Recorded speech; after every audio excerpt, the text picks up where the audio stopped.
హిజ్రా ఈ పేరు వినగానే మనలో చాలా మందికి తెలియకుండానే చిన్న చూపు చూస్తాం.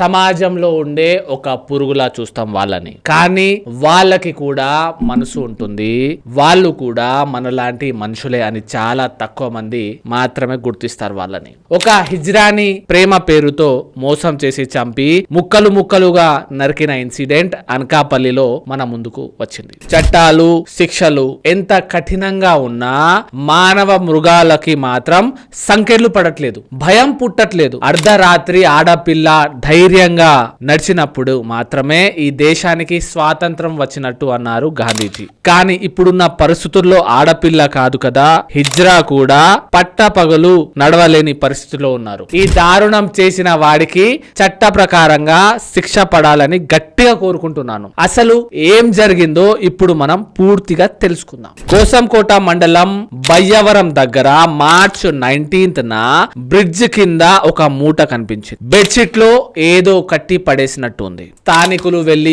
పరిశీలిస్తే ముక్కలు ముక్కలుగా ఉన్న మనిషి శరీరం కనిపించింది. వెంటనే పోలీసులకు స్థానికులు సమాచారం ఇచ్చారు. పోలీసులు రంగంలోకి దిగి క్లూస్ సేకరించి దాన్ని ఇన్వెస్టిగేషన్ చేయడం మొదలు పెట్టారు.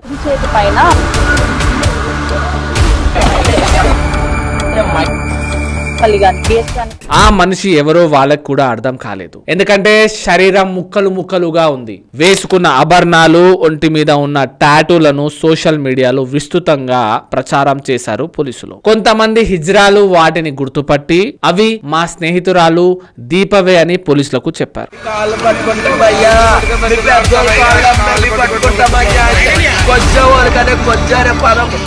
పోలీసులు ఆ దిశగా ఎంక్వైరీ చేయడం మొదలు పెట్టారు. దిలీప్ మగవాడిలా జన్మించాడు, కానీ హార్మోన్స్ మాత్రం ఆడపిల్లవే. మగవాడిలా ఉండలేక ఆడపిల్లలా మారడానికి తనకు తెలిసిన వారి ద్వారా జెండర్ చేంజ్ ఆపరేషన్ చేయించుకున్నాడు. ట్రాన్స్ జెండర్ గా మారాడు. దీపగా పేరు మార్చుకొని తన స్టైల్లో సంతోషంగా బతుకుతుంది. ఇంతలోనే తనకి 26 ఏళ్ల బన్నీతో పరిచయం ఏర్పడింది. ఆ పరిచయం స్నేహం కాస్త ప్రేమగా మారింది. ఇద్దరు కలిసి సహజీవనం చేయడం మొదలు పెట్టారు. డెలివరీ బాయ్ గా కాకినాడలో పనిచేస్తున్న బన్నీ గంజాయి తాగుతూ విచ్చలు విడిగా ఎంజాయ్ చేసేవాడు. అలాగే దీపతో కాకుండా వేరే హిజ్రాలతో కూడా క్లోజ్ గా ఉండేవాడు ఈ బన్నీ. ఈ విషయం తెలిసిన దీప బన్నీని నిలదీసింది. వేరే వాళ్ళతో ఉంటే ఒప్పుకోను అని చాలా గట్టిగా చెప్పింది. బన్నీకి కూడా అది నచ్చలేదు. దీప లేకుంటే మనం ఇద్దరం హ్యాపీగా ఉంటామని ఇంకో హిజ్రా ఈమెని చెప్పడంతో వాళ్ళిద్దరూ కలిసి దీపను గొంతు నుమిలి చంపేశారు. తర్వాత శవాన్ని ముక్కలు ముక్కలుగా నరికి వేరే వేరే ప్రాంతాల్లో పడేశారు.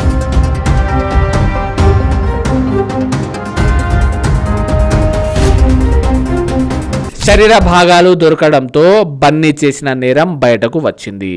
లేదంటే దీప హత్య గురించి ఎవరికి తెలిసేది కాదు. తన ఐడెంటిటీ అలాగే భూస్థాపితం అయిపోయేది. హిజ్రానే కదా, దేశాలు తిరగడం అలవాటే కదా, ఎక్కడికో వెళ్ళిపోయి ఉంటుంది.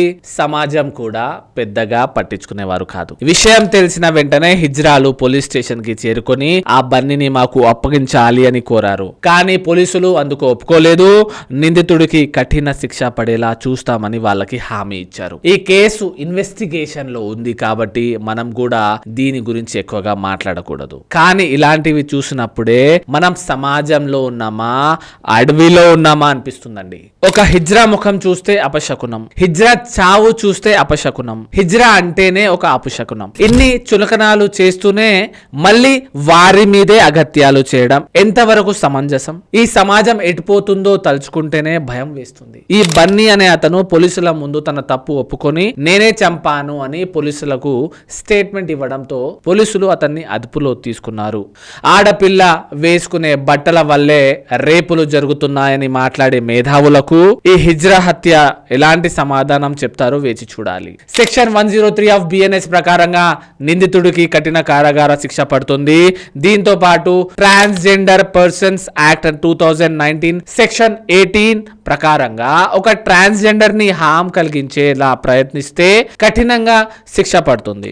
అలాంటిది మర్డర్ అంటే శిక్ష ఇంకా కఠినంగా ఉంటుంది అని మనము తెలుసుకోవాలి. మనం గుర్తుపెట్టుకోవాల్సిన విషయం ఏంటి అంటే యువత చేతుల్లో మాత్రమే దేశ భవిష్యత్తు ఉందని మనం అందరికీ తెలిసిందే. కానీ మన యువత మద్యం మత్తులో, డ్రగ్స్ మత్తులో మునిగి తేలుతూ జీవితాన్ని నాశనం చేసుకుంటున్నారు. అంతేకాదు విచక్షణ లేకుండా అవతలి వారి జీవితాన్ని నాశనం చేస్తున్నారు. ఒక్క నిమిషం ఆలోచిస్తే ఎందరో జీవితాలు నిలబడేవి. ఎందుకంటే యూత్ మాత్రమే దేశానికి ముందు నడిపించగలదు. చనిపోయిన దీపా గారి ఆత్మకు శాంతి చేకూరాలని నేను కోరుకుంటున్నానండి. మీ అడ్వకేట్ అలీ. ఇప్పటికైనా మారండి.